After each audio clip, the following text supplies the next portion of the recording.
अपने लाइफ को या ज़िंदगी को किस हिसाब से जीनी चाहिए कि टेंशन चिंता ना के बराबर हो।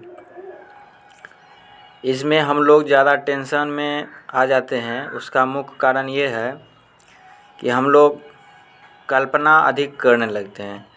कल्पना का मतलब ये हुआ कि जो हम लोग का बस में नहीं रहता है उसके बारे में अधिक सोचने लगते हैं। और जिस रोज़ हम लोग को ये बात समझ में आ गया तो उस रोज़ से जो है हम लोग को जो है चिंता थोड़ा कम हो जाएगा। काहे कि हम लोग जो काम नहीं होने वाला रहता है उसके बारे में जो कल्पना करते हैं उससे जो है चिंता या टेंशन बढ़ता है।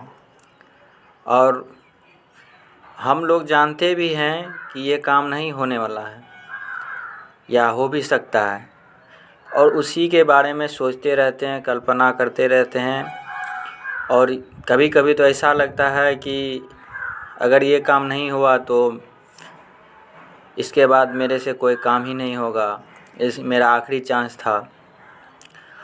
और इसमें जो है हम लोग को ऑप्शन जो बना के रखना चाहिए। अगर ये काम नहीं हुआ तो अगला हमको क्या काम करना है, अगर वो भी नहीं हुआ तो उससे अगला क्या काम हुआ। जैसे कभी कभी एक काम में फेल हो जाने के बाद दूसरा काम तो सक्सेस होगा, दूसरा में फेल हो जाने के बाद तीसरा काम तो सक्सेस होगा। लेकिन हम लोग गलती यही करते हैं कि पहला काम जो होता है उसी में पूरा दिमाग, उम्मीद, भरोसा और जो भी रहता है सब लगा देते हैं। और ऐसा नहीं करना चाहिए। उस काम में यदि आपको उम्मीद है तो मात्र 50% आप उसमें इन्वेस्ट कर सकते हैं, या पैसा हो या दिमाग हो या और कुछ भी हो, या सामने वाला कोई इंसान भी क्यों ना हो, तो उसमें हम उससे 50% ही उसका सहयोग या उसका कल्पना या उस पर विश्वास कर सकते हैं। 100% जो व्यक्ति करता है वही व्यक्ति जो है टूट जाते हैं, कोई काम के लायक नहीं रहते हैं। इन सब चीज़ जो है प्रभु श्री राम से सीखना चाहिए। जब प्रभु श्री राम यहाँ से नदी किनारे गए थे तो उस समय नदी में जब पुल बन रहा था तो पुल बनाते समय जो है प्रभु श्री राम के भाई लक्ष्मण जी बोले कि नदी का पानी ही सुखा देते हैं। लेकिन तभी नदी के देवता प्रकट हो के बोले, और प्रभु श्री राम जानते थे कि मेरे पास अगर प्रार्थना किए, पहले ध्यान किए, उसके बाद नहीं माने तो फिर प्रभु श्री राम को गुस्सा आया और उसके बाद फिर अपना तीर धनुष निकाले, तब जो है समुद्र देवता प्रकट हुए। तो प्रभु श्री राम के पास दूसरा ऑप्शन भी था, और अगर प्रभु श्री राम चाहते तो तुरंत डायरेक्ट जैसे बाद में धनुष बाण तैयार किए थे पहले भी कर सकते थे, लेकिन उन्होंने ऐसा नहीं किया। और सबसे पहले हम लोग को यही सीख लेना चाहिए ये बात से कि कोई भी काम हो पहले उसे सहनशीलता से करना चाहिए, आदर भाव से करना चाहिए। अगर आदर भाव से नहीं होता है तब अपना बल प्रभाव का प्रयोग जो है करना चाहिए। और दूसरा कारण जो चिंता और टेंशन का है वो ये है, हम लोग दूसरों से उम्मीद बहुत रखते हैं, दूसरों से आशा बहुत रखते हैं, दूसरे पे भरोसा बहुत करते हैं, और खुद से ज़्यादा दूसरे के बात पे भरोसा होता है। और इसी चक्कर में जो है सब दुखी रहते हैं। अगर अपने आप में सब खुश रहना सीख जाए, अपने बात को, अपने काम को, अपने हुनर को अपने दम पे अगर करना सीख जाए तो किसी को जो है लाइफ में दुख नहीं होगा, चिंता नहीं होगा। और ऐसा नहीं करते हैं, और जानते सब हैं लेकिन करते नहीं हैं। और मोह जो है सबसे बड़ा चीज़ है दुख और चिंता के लिए, और हम लोग मोह बहुत ज़्यादा करते हैं। प्रभु श्री राम के सबसे प्रिय भाई लक्ष्मण जी जो थे उनको प्रभु श्री राम ने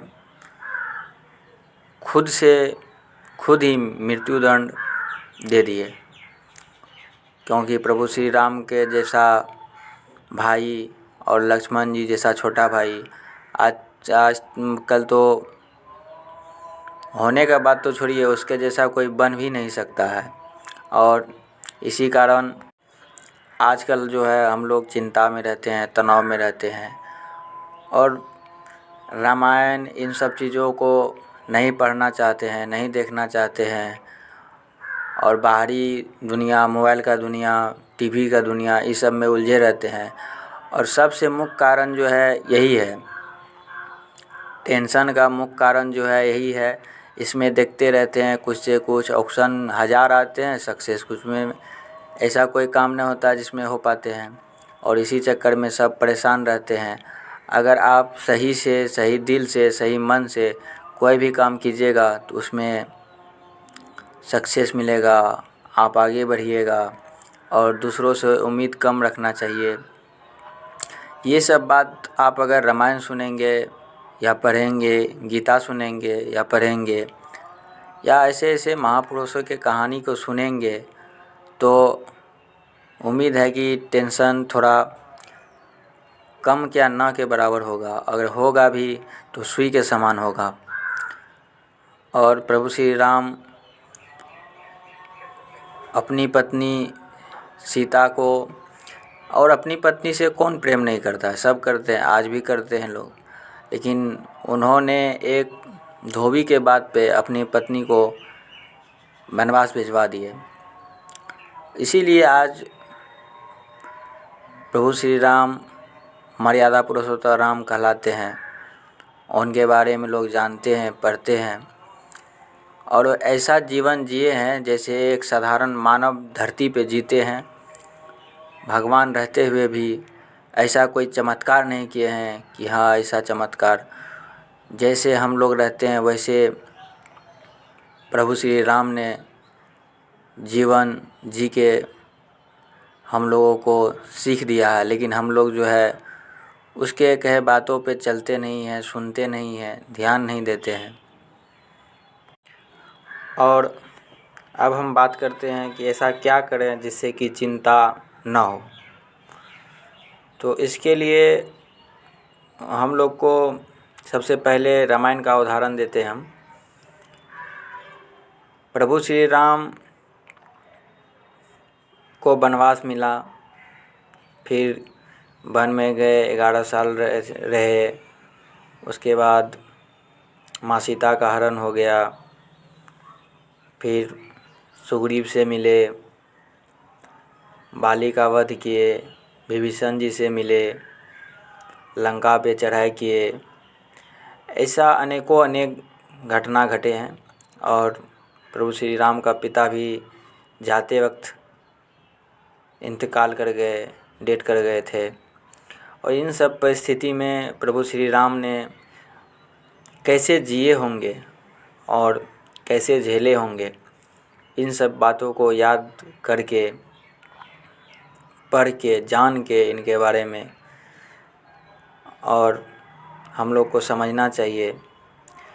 और हम लोग को आजकल के जनरेशन में जो हम दूसरों से उम्मीद करते हैं, दूसरों पे भरोसा करते हैं, उतना नहीं करके जितना करते हैं उससे अगर 50% कम करने लगे, किसी दूसरे इंसान पे